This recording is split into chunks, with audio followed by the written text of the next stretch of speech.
Bonjour à tous, il a fait une partie de ses études à Grenoble, a commencé sa carrière en tant que responsable logistique chez Decathlon à Shanghai, avant de rejoindre il y a 10 ans le groupe Huawei, dont il a dirigé plusieurs entités en Afrique. Depuis 2014, il est le directeur général de Huawei France, la filiale française de l'équipementier télécom chinois. Bonjour Song Kai. Bonjour Pascal. Je prononce bien Huawei, on dit Huawei. Oui, très bien. Ce qui veut dire la Chine qui réussit, je crois. Oui, c'est ça. Ouais. C'est ça. Vous connaissez très bien. Je vous propose pour commencer, parce que ceux qui nous regardent ne connaissent pas forcément Huawei, de rappeler ce que pèse aujourd'hui ce groupe dans le monde. D'accord. C'est le troisième fabricant mondial aujourd'hui de smartphones. Oui, c'est ça. En fait, Huawei International, nous, on a 170 000 employés opérés dans plus de 170 pays dans le monde entier. Huawei, c'est une entreprise ingénieure très innovante dans le domaine télécommunications et informatique. Notre chiffre d'affaires l'année dernière, c'est pas encore officiellement publié, c'est autour de 62 milliards de dollars. C'est l'un des plus grands acteurs dans le domaine. Ouais. Ce qui est intéressant, c'est que vous êtes petit à petit, vous êtes parti des réseaux, je crois, des antennes. Petit à petit, vous êtes en train de vous positionner sur tous les maillons de la chaîne, un peu à l'inverse de ce qu'a fait Alcatel, par exemple, qui se recentre sur le métier d'équipementier. Vous êtes en train d'étendre votre gamme. En fait, la stratégie de Huawei, c'est toujours focaliser. Focaliser, c'est notre stratégie, mais maintenant, on a diversifié un peu sur la chaîne.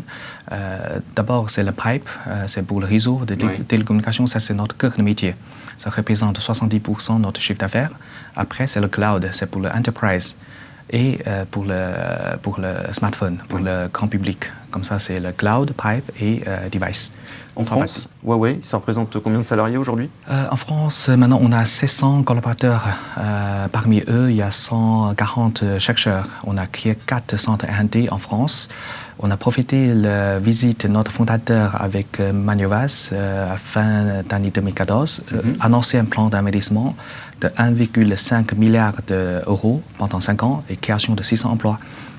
4 centres R&D. Donc ce plan a été annoncé, vous venez de le dire, à l'automne 2014. C'est ça. On en est où aujourd'hui sur ce milliard et demi d'investissement? Vous en avez déjà réalisé? Oui, les 2 ans derrière, on a réalisé un chiffre d'affaires des achats sur les fournisseurs françaises de 540 millions de chiffre d'affaires des achats. Et puis, la création de 4 centres R&D sont tous réalisés et tous annoncés. Et maintenant, le total, c'est 140 chercheurs déjà. Par exemple, notre centre de mathématiques, ce sont les plus grandes. Ils ont déjà déposé 38 brevets et en France pendant 1 an d'exercice. Le deuxième, c'est le Design Center. Ce genre de smartphone, la couleur, tout ça, c'est le Design Center. Et notre watch et son Design Center, il a fait. Il y a des Sophia Antipolis, c'est pour le traitement d'image, pour améliorer le smartphone. Et l'objet connecté, il y en a 4. Vous aviez dit au moment de l'annonce de ce plan d'investissement que Huawei souhaitait devenir un acteur à part entière de l'écosystème français des télécoms. Oui. Ça veut dire que vous nouez d'ores et déjà des relations avec de grandes écoles, des universités et aussi le réseau des fournisseurs français. Vous êtes... Oui. Tout à fait. Huawei travaille avec l'écosystème français très étroitement, pas seulement les instituts, les grandes écoles ou des sociétés, des grandes sociétés ou des moyennes petites sociétés. Par exemple, avec les grandes sociétés, des technologies de pointe, par exemple comme Alstom, Thales, on travaille pas seulement des projets en France, surtout dehors de la France, internationale. On essaie de créer des solutions ensemble et après faire face, de conquérir le marché ensemble. La France aujourd'hui n'est pas le premier marché de Huawei en Europe, non, pas du tout. C'est le Royaume-Uni, l'Allemagne qui sont vos premiers marchés? Oui, des 5 pays les plus grands. La France, pour l'instant, c'est le plus modeste. Mais l'idée, c'est de monter en puissance à la faveur de ce plan d'investissement. À vos yeux, qu'est-ce qui rend le territoire français attractif, malgré tout ce qu'on peut dire et tous les handicaps qu'on connaît? Qu'est-ce qui fait la force de la France aux yeux d'un groupe chinois comme Huawei? D'accord. Premièrement, Huawei, c'est une coupe technologique et très innovante. Nous sommes 4e déposé de brevets dans le monde entier, le plus grand en Chine. On a vu la capacité d'innovation en France, c'est très, très, très, très bonne. Et plus de ça, surtout dans le domaine de télécommunication, la capacité en France, grâce à le meilleur système d'éducation, il y a beaucoup de génie.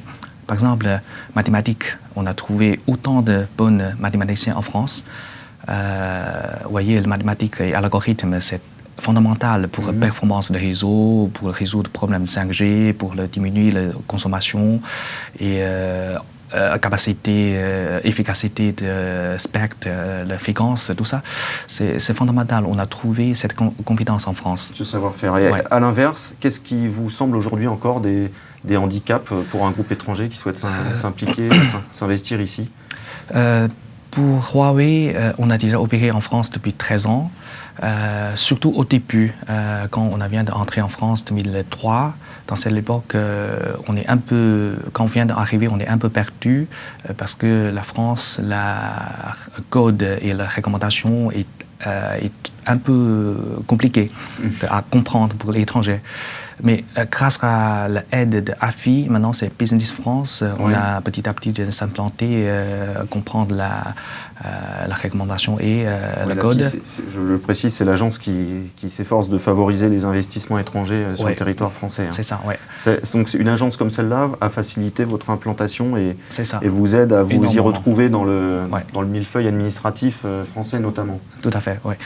Maintenant, on a travaillé avec Business France pour aider les petites sociétés françaises entrées en Chine à travers notre programme Digital Impulse. Cette année, c'est la 3e édition des concours pour amener en Chine.